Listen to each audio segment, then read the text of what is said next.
Agora a parte final.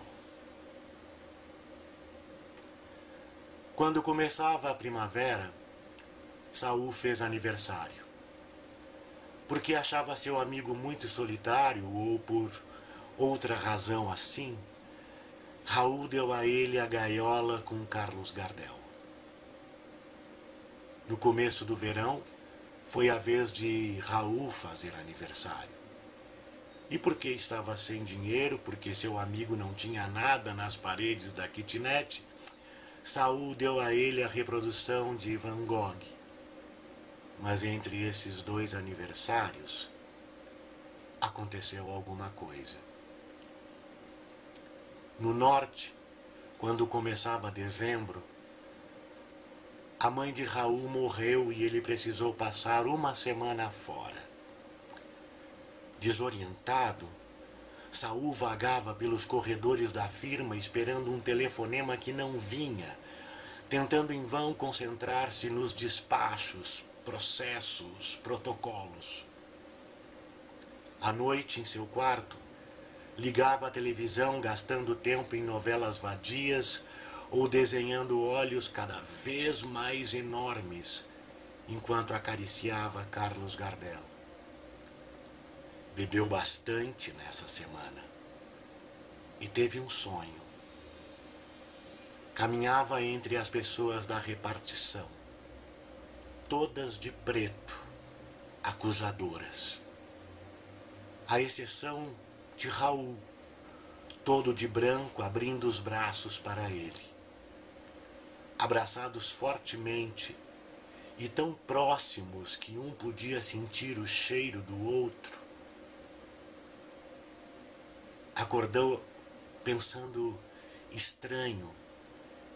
Ele é que devia estar de luto. Raul voltou sem luto. Numa sexta-feira de tardezinha, telefonou para a repartição pedindo a Saul que fosse vê-lo. A voz de baixo profundo parecia ainda mais baixa e mais profunda. Saul foi. Raul tinha deixado a barba crescer. Estranhamente, em vez de parecer mais velho ou mais sério, tinha um rosto quase de menino. Beberam muito nessa noite. Raul falou longamente da mãe. Eu podia ter sido mais legal com ela, coitada, disse. E não cantou. Quando Saul estava indo embora, começou a chorar. Sem saber ao certo o que fazia, Saul estendeu a mão e quando percebeu, seus dedos tinham tocado a barba crescida de Raul. Sem tempo para compreenderem, abraçaram-se fortemente. E tão próximos ficaram que um podia sentir o cheiro do outro. O de Raul, flor murcha, gaveta fechada. O de Saul, colônia de barba, talco. Durou muito tempo.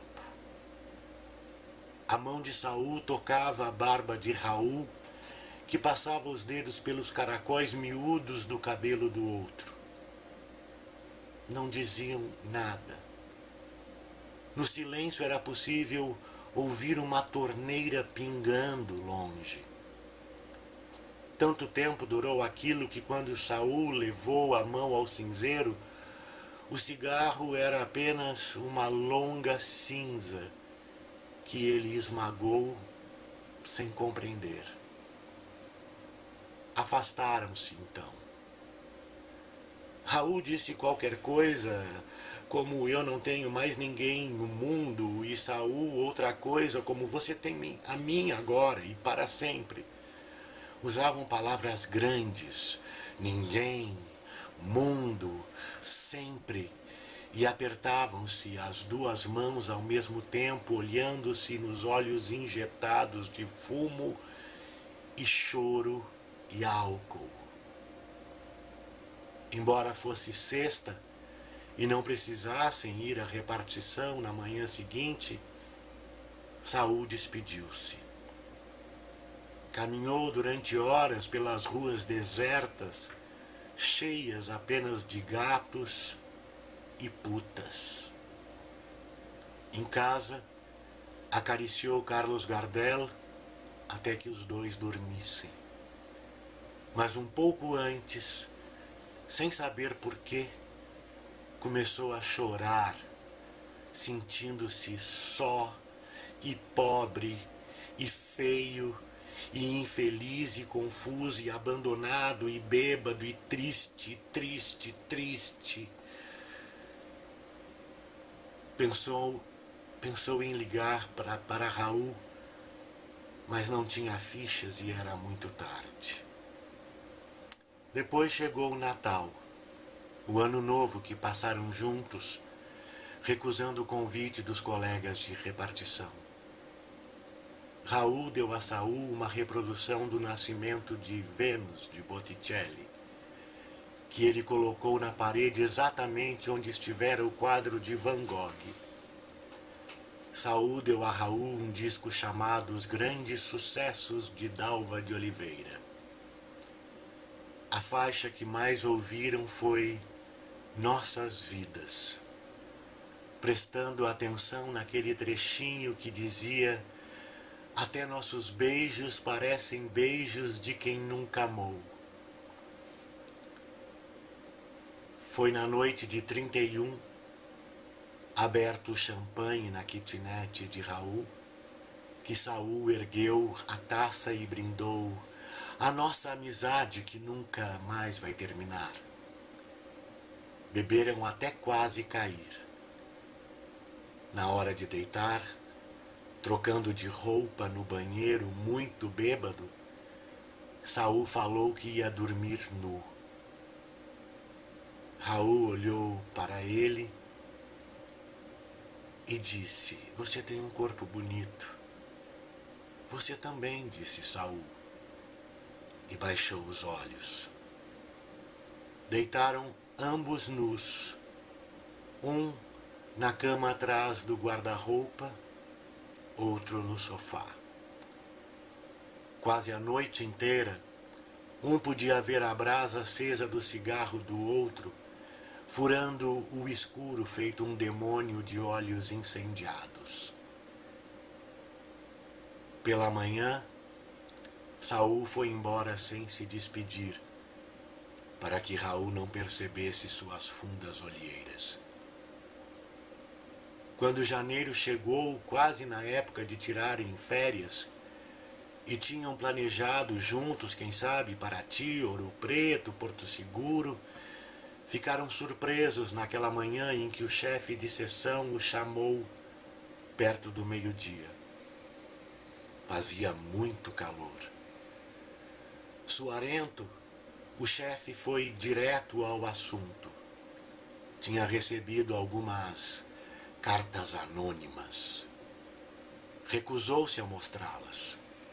Pálidos, os dois ouviram expressões como relação anormal e ostensiva, desavergonhada aberração, comportamento doentio, psicologia deformada, sempre assinadas por um atento guardião da moral.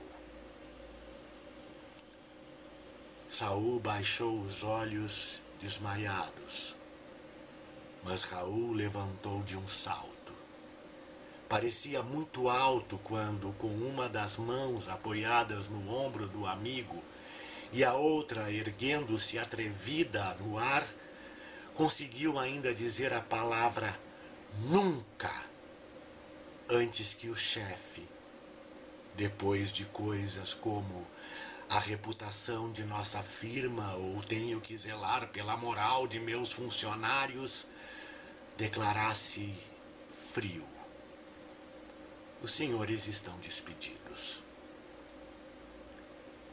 Esvaziaram lentamente cada um a sua gaveta, a sala vazia na hora do almoço, sem se olharem nos olhos. O sol de verão escaldava o tampo de metal das mesas. Raul guardou no grande envelope pardo um par de enormes olhos sem íris nem pupilas, presentes de Saul, que guardou no seu grande envelope pardo a letra de Tu me acostumbrastes, escrita por Raul, numa tarde qualquer de agosto e com algumas manchas de café. Desceram juntos pelo elevador em silêncio. Mas quando saíram pela porta daquele prédio grande e antigo, parecido com uma clínica psiquiátrica ou uma penitenciária, visto de cima pelos colegas todos nas janelas, a camisa branca de um e a azul do outro estavam ainda mais altos e mais altivos. Demoraram alguns minutos na frente do edifício. Depois, apanharam o mesmo táxi. Raul abrindo a porta para que Saul entrasse. Ai, ai! Alguém gritou da janela, mas eles não ouviram. O táxi já tinha dobrado a esquina.